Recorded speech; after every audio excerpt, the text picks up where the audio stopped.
Julie from La Terraza, and I'll be showing you our sponged canvas kit today.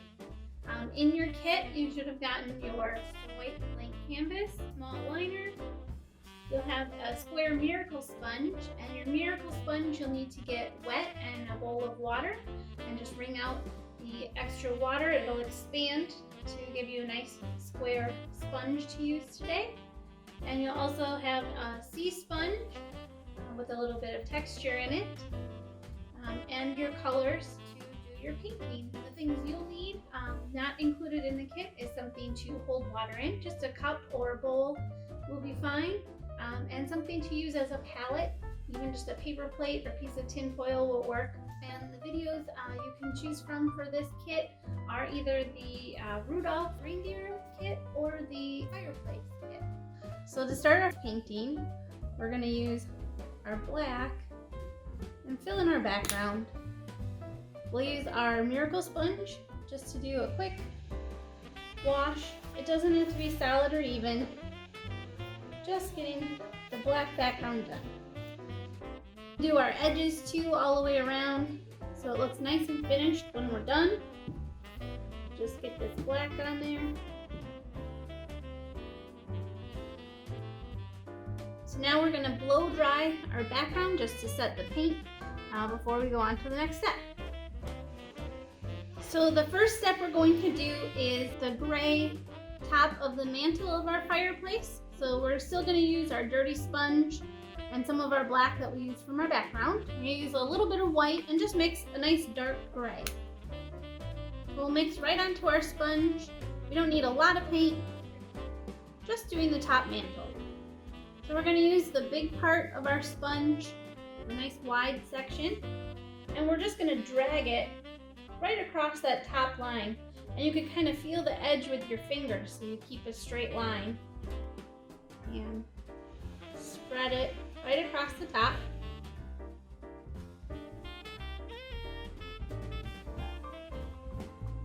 So I like that color. If you want it lighter, you can add more white, go back over it till it's the color you like. But we just want a nice dark base first. And I'm gonna get a little bit more white on my sponge here. Make it a little bit lighter this time. And I'm just gonna add a little bit of texture to my mantle. So I'm just gonna lightly dab up and down. Doesn't have to be totally even. We're kind of giving it a stone kind of look. And there we go, top of our mantle.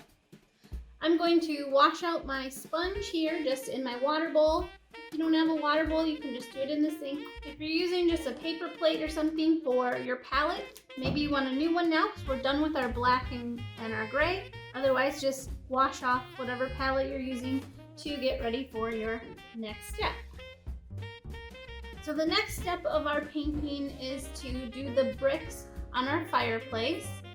I have just a 6-inch square piece of paper cut where your fire is going to be. We're just going to cut just a simple piece of paper to keep that nice and black while we're working on our brick around the edges, right in the center. And for this step, we're going to be using our light brown, dark brown, our red, and we might add a little bit of white into some of it. So I'll just add a little bit. So we're going to use those 4 colors to create our brick pattern. We're still using our square sponge, but this time we're going to use the skinnier edge to make that brick shape. So to do our bricks, to kind of give it that textured brick kind of look, we're going to go and just kind of mix on our sponge the different colors. We want to get the whole sponge covered with paint, and it's got kind of a different pattern. We're going to take our sponge and we're going to start up in the top corner here along our mantle edge. And when we're sponging, we don't need to use a lot of pressure. We're going to just start in the corner here, kind of guide it so that it's right at the edge, meeting with that line, bottom line of the mantle. And I just kind of press lightly down to get that texture. Now when I go to my next brick, I'm going to leave some space. We want that black to show up in between to define our bricks. And I'm going to just change so that my sponge is facing a different direction. Line it up and straight up and down. And each time I get paint on my sponge, I'm going to make it just a little bit different so that my bricks don't all look the same. But I'm just going to keep lining it up, tap it, and the next one, just always leaving that black space in between. So for my next line, I'm going to offset my bricks so they're not all even. So I'm going to find kind of the center. It doesn't, again, have to be exact because they're all going to change slightly as we go. For my next line, I'm going to make sure again I'm leaving that black line space in between my top two bricks. And I'm going to go right in the middle. I kind of hold my sponge at an angle so I can see it, where my line is going. And straight down and up for my next row. So I'll go back this way and fill in that edge. And then again, point across for my next row of bricks.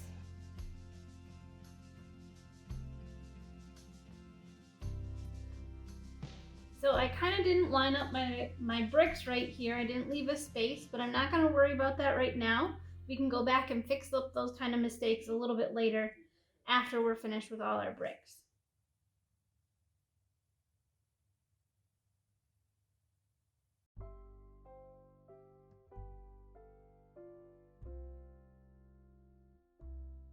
So I'm looking at my fireplace here, and I added more light colors on the bottom and not so much on the top. So I'm going to go back over some of my bricks now to kind of lighten up some on the top edge too. So if you don't like any of your bricks, just let them dry as you're going about the other ones, and you can always go back and change them. Okay, so I'm happy with my fireplace bricks now. So I'm going to take off my paper here. So I have my nice square left here to put my fire in, and my bricks are still a little wet. I'm going to go onto my fire and then do my touch-ups all at the end, just in case I don't like something that I do in my fire. I can touch that up then too. So I'm going to wash out my sponge here.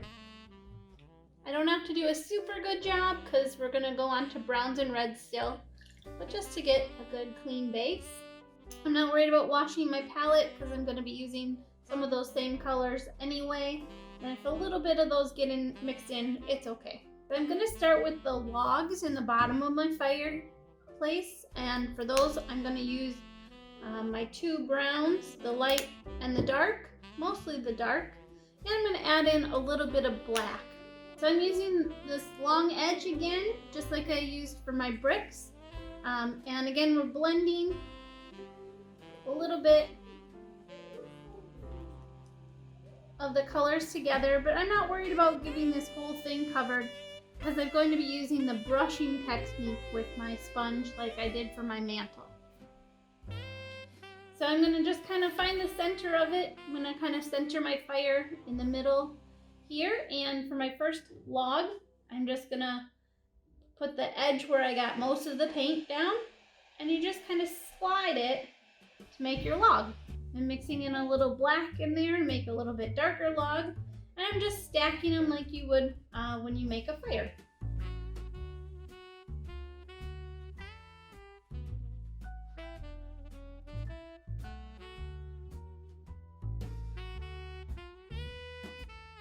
So that's my logs. They're all a little bit different color. We got some texture on them from blending the colors together. And while those are drying here, I'm gonna go and touch up some of these, I think, while I wait for that to dry to do the fire. So for my touch-ups, I'm gonna use my small liner that came with the kit. I'm gonna touch up some of my bricks that are a little bit uneven here, where I didn't leave spaces. So just using my liner and just black paint, I'm just gonna go back in and kind of erase.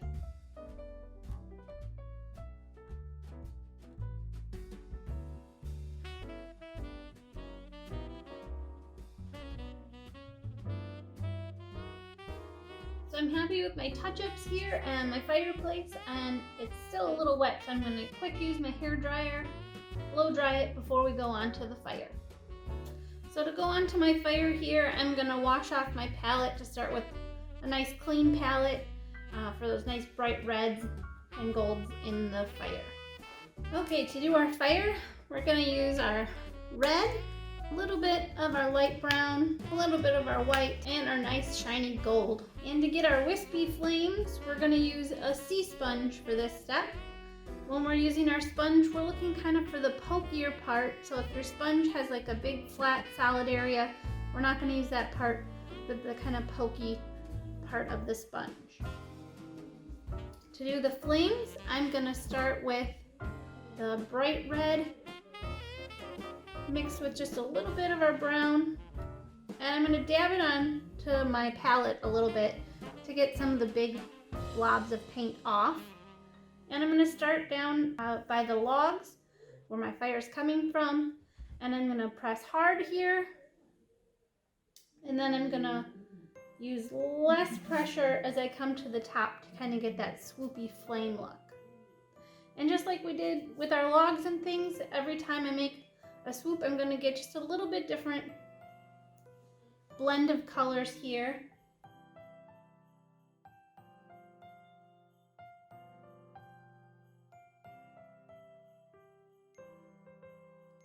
And I'm starting towards the side and kind of swooping up, but making a curve with your flames.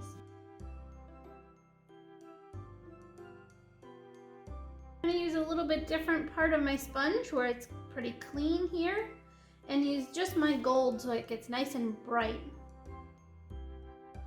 I'm going to go back to this part. I want to add a little bit more red in.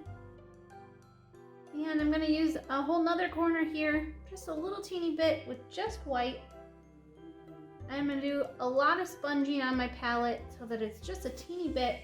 And I'm going to kind of add a few dabs just to create kind of embers. How the fire kind of spits out at the end there.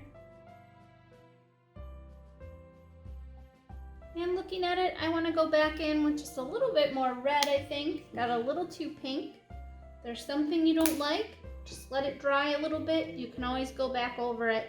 That's the nice part about acrylic paints.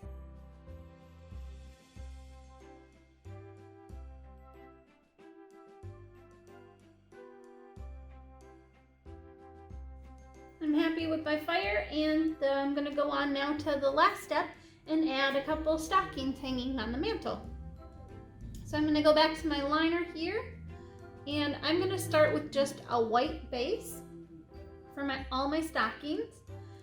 You can put them wherever you like. Maybe there's just one hanging, maybe they're really big, maybe they're small, different sizes, whatever you like. I'm going to just put 3, just kind of.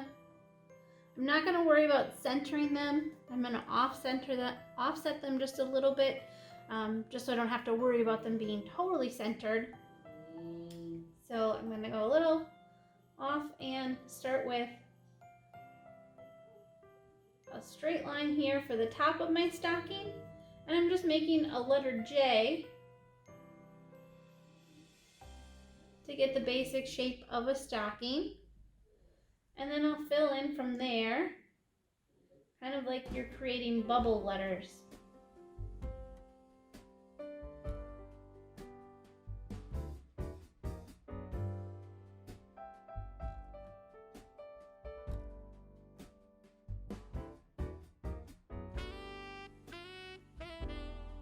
So to create a little bit of texture on the top of my stockings, I'm just getting a lot of paint on my brush and kind of dabbing to kind of give it a little bit of texture here to make it different than the texture of the rest of the stocking.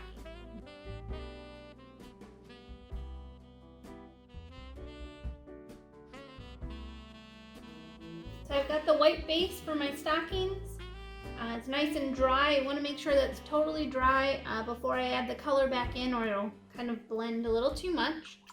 So I'm just going to rinse out my brush, pinch out the extra water, and I'm going to be using some of my green to make some red and green stockings hanging on my fireplace. I'm going to leave the tops with the white with the texture, and I'm just filling in the stocking part. So I'm doing 2 green stockings and a red one in the middle, but you can use any of your colors, make any kind of designs you like on your stockings. This one's a little streaky, so I'm just doing a second coat to kind of make that color a little bit more even. But let some of the white show through your color there. That'll give it a little texture. Make it look more like a knit stocking than just a solid object. And I think I'm going to go in and add some designs to my stocking here. So I have my green base.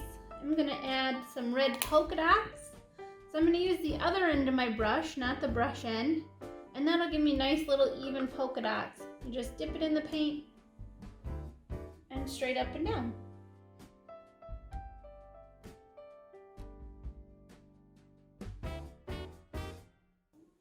And there we have it. Just gonna dry it, and I have my finished fireplace painting.